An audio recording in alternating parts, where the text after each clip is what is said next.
안녕하세요. 짜박TV의 짜박입니다.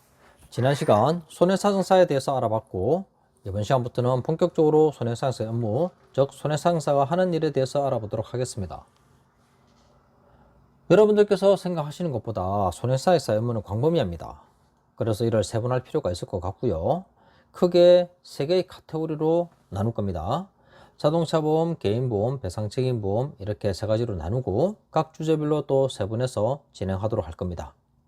그런데 각 보험의 세부 쟁점들로 바로 들어가기 전에 각 보험들의 청구 과정을 시계열적으로라도 한번 살펴보는 과정을 먼저 거칠까 합니다.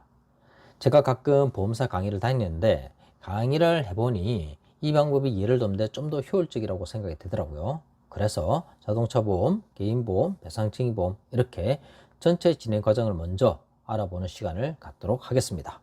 그럼 지금부터 시작합니다. 첫 시간은 자동차 보험 청구 과정부터 알아볼 텐데요.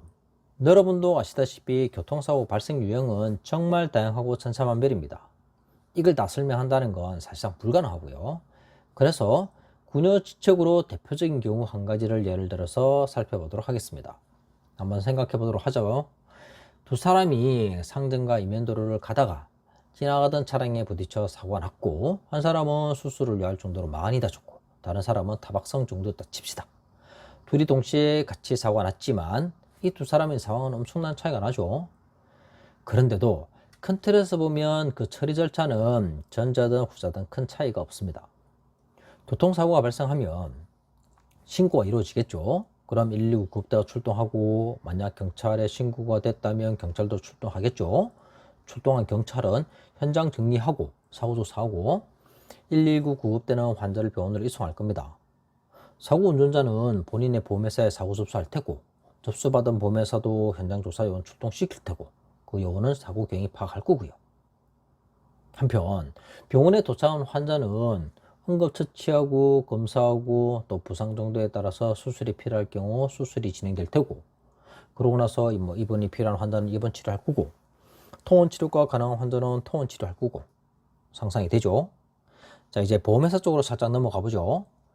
사고 접수된 보험회사에서는 보상 담당자가 배정될 테고, 배정된 보상 담당자는 부상 정도나 상황에 따라서 피해자나 그 보호자한테 연락하겠죠.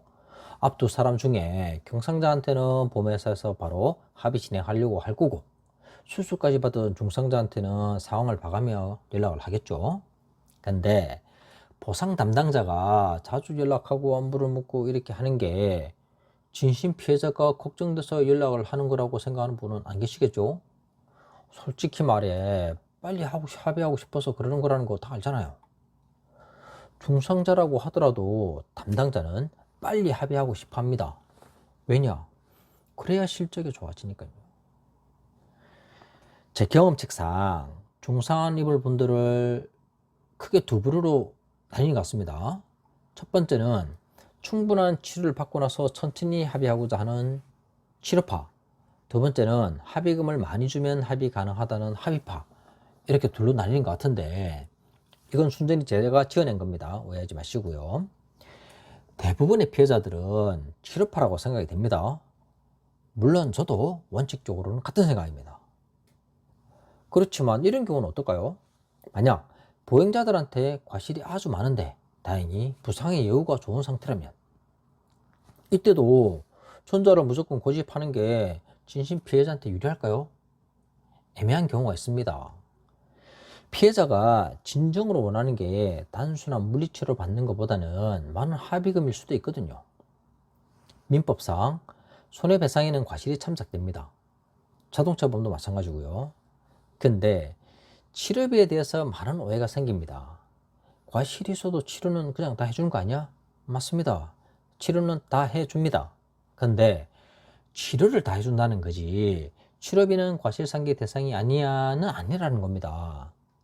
즉 병원 치료비도 보상금 산정 시 과실만큼 상계가 된다는 말이고, 다시 말해 보상금이 깎인다는 말입니다. 그러다 보니 생각했던 것 이상으로 보상금이 차이가 나는 걸 합의할 때가 됐어야 인지하게 되는 겁니다. 이러다 보니 오해가 발생하고 고성이 오가고, 사태가 이 지경까지 되는 데는 보상 담당자가 이걸 잘 말해주지 않아서 생기는 경우가 많습니다. 자세한 건 다음에 다루기로 하고요. 그러다 보니 과실이 아주 많은 경우 산출된 손해액이 마이너스가 발생하는 경우가 종종 있습니다. 물론 속된 말로 토해내지는 않더라도 아무런 보상이 없을 수도 있다는 이야기입니다. 근데 이런 상황이 피해자가 원하는 부분이 아닐 수도 있잖아요. 그죠?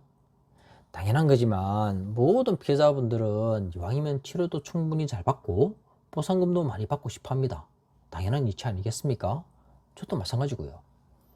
자, 결론적으로 합의를 언제 하느냐는 답이 정해져 있는 게 아니라 발생된 사고 상황이나 피해자가 처해져 있는 상태, 치료 정도, 예상되는 장애 정도 등등을 종합적으로 고려해서 케이스 바이 케이스로 처리된다는 이야기입니다. 이해되십니까? 자, 이쯤 왔다면 이제 남은 건 맞습니다. 그래서 합의금은 경험해 보셨는지 모르겠지만 일반적으로 사고 이후 시간이 좀 지나고 나면 보험사 직원한테서 연락이 와서 만나자고 하죠. 그래서 만나면 이러쿵 저러쿵 해서 합의금이 얼마입니다. 이래저래 해서 이것보다 더 깎일 수도 있습니다. 등등 이런 말을 하기도 합니다. 이런 말 들으면 정말 황당해지죠. 기분이 나빠서 합의 안 하는 분들도 계실 테고 합의해서 있는 분들 중에는 뭐 이 돈이 적니 많니 옥신각신하기도 하고 거기에 뭐 좀 더 올려서 합의하는 경우도 많습니다. 그런데 말이죠. 여기에는 결정적인 문제점이 있습니다. 그건 바로 내가 받아야 될 금액을 나는 산출할 줄 모른다는 겁니다. 그러다 보니 순전히 보험사 직원이 산출한 액수에 얼마를 더하느냐 이것밖에 할 수 있는 게 없다는 겁니다. 이 중요한 타이밍에 나는 단순히 그 결정에 끌려가는 입장밖에 안 된다는 겁니다. 왜냐? 키가 되는 정보는 네이버나 유튜브에서는 절대 찾을 수가 없거든요. 이 결정적인 정보를 누가 알려주겠습니까?